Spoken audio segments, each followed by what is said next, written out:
Agreement പ്രകാരം 6 മണി വരെ ഈ ബംഗ്ലാവിൽ നിനക്ക് കോടീശ്വരന്റെ സ്ഥാനവും അധികാരവും ഉള്ളൂ. ഉടമ്പടി കഴിഞ്ഞു. ഉടമ്പുളി കഴിഞ്ഞ? ഉടമ്പുളി അല്ലാതെ ചാണാപ്പള്ളി, ഉടമ്പടി.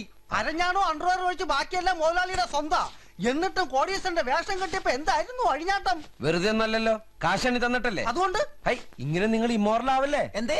അതായത് ഈ വികാര പരിചരിതരാവരുത്. ഞാനിവിടെ സ്ഥിരം വരുന്ന കസ്റ്റംസ് അല്ലേ. എങ്ങനെ കസ്റ്റംസ് എന്ന് വെച്ചാൽ സ്ഥിരമായിട്ട് വരുന്ന ആളല്ലേ? അത് മനസ്സിലായി. അടുത്ത മലയാള മാസം 1 നമ്മൾ തമ്മിൽ കണ്ടതല്ലേ? അയ്യടാ, ഗുരുവായൂർ അമ്പലത്തിൽ പോണെങ്കിൽ ഇവിടന്നേ തലകുമ്പിട്ട് തൊഴുതു പോണോ? പടച്ചോൻ എന്തിനാണോ ഗുരുവായൂർ അമ്പലത്തിൽ പോണത്? അതെ, പറച്ചോന്റെ ബാപ്പ എന്റെ ഇരട്ട പേര് വിളിച്ച് കളിയാക്കണ്ടല്ല. അടിച്ചിട്ട് നിന്റെ സിബിട്ടിട്ടില്ല. സോറി, മറന്നുപോയതാ. അയ്യോ, ഇതെന്താ കയ്യിലൊരു കെട്ട്? ഓർമ്മിപ്പിച്ചത് നന്നായി. മറക്കാതിരിക്കാൻ വേണ്ടി കെട്ടിയതാ. വാങ്ങിച്ച തിരിച്ചു തരണമല്ലോ. ഉടമ്പടിയിലില്ലാത്ത കാര്യമാ. മനസ്സിലായില്ല. ഇന്നലത്തെ ഡൈനിങ് ടേബിൾ ഒന്ന് മാറിയേ. ഇന്നലത്തെ ടച്ചിങ്സ് എല്ലാം അടിച്ചു വെച്ചിട്ട് ഇറങ്ങി പോടാ.